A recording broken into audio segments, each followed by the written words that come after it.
boys and girls, welcome to my channel. I'm For Classic and welcome to BenchART. So for today what I do have in here is Destroy All Humans, a game developed by the Black Forest Games, and it is using Unreal Engine 4. So I'm not really sure if this is a remake or simply a remaster, but my bets are on the remake, mostly because this is developed by a different studio.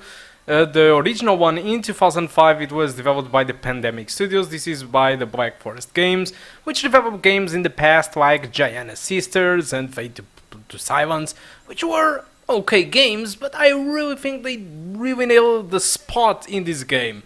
But if you are here to know how this game performs on the MX130 or the GT940 MX with GDDR5 2 gigs of VRAM. So if you have the DDR3 version, your performance will be worse, alright? So let's take a look on the settings. So my recommended settings for this game, it is to go with 720p and use the normal settings. This is pretty much the median, and despite there is a good difference in graphics between median and high settings, the thing is the median performs much better. Alright, so these are the minimum requirements. These guys ask for old CPUs, 8 gigs of RAM. They don't really specify which graphic card that you need, alright? But what I do know is that whatever if you go with high, median or low settings, your experience will be over 30 frames per second. So I decided to go with median because I'm a little bit thinking that a little bit more forward into the game we might find more demanding levels and the game might not hold on to those 30 frames per second on the high settings. So that's why I do recommend it to go with median.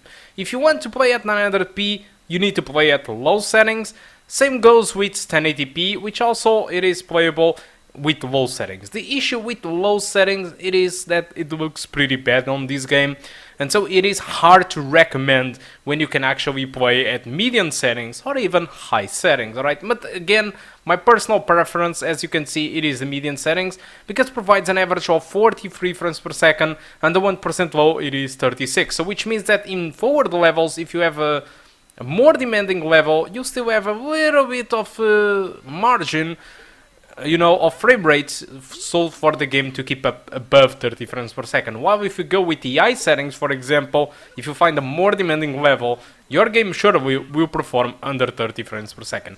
But the choice, it is up to you. You have in here all the results that you can expect with the MX130 or the GT940 MX, so it's entirely up to you how you can configure the game. You have the results, my job here is done. But now a little bit about the game. It is being very well received on Steam, and also a very good thing is that this game it is not even expensive. It costs $29.99, so I think it's an excellent price if you ask me, and most of the people are just satisfied. 95% of the people are just fully satisfied with the game. There is still one DLC which you can buy, which is a skin pack for your ET, but I mean, it's far from mandatory, and it's quite hard to see that, for example, there is not too much people unsatisfied with the game. So I think that this game releases and all the people are just satisfied with that.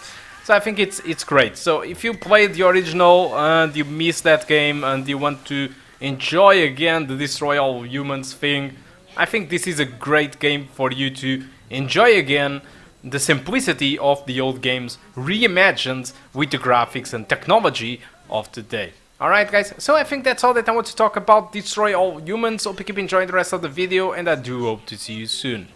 Goodbye. Good work, Crypto!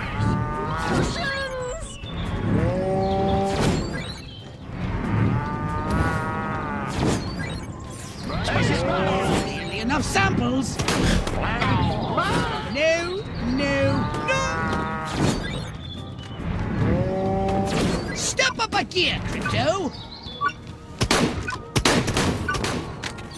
I can see very moving data points in the future.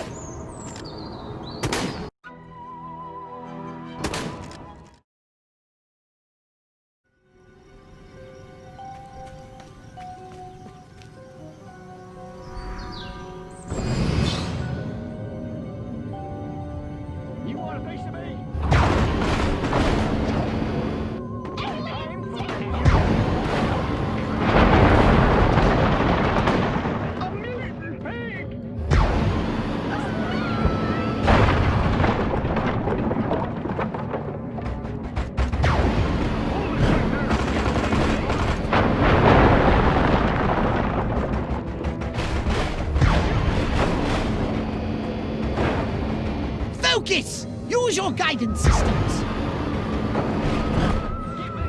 Ah, there you are, Crypto.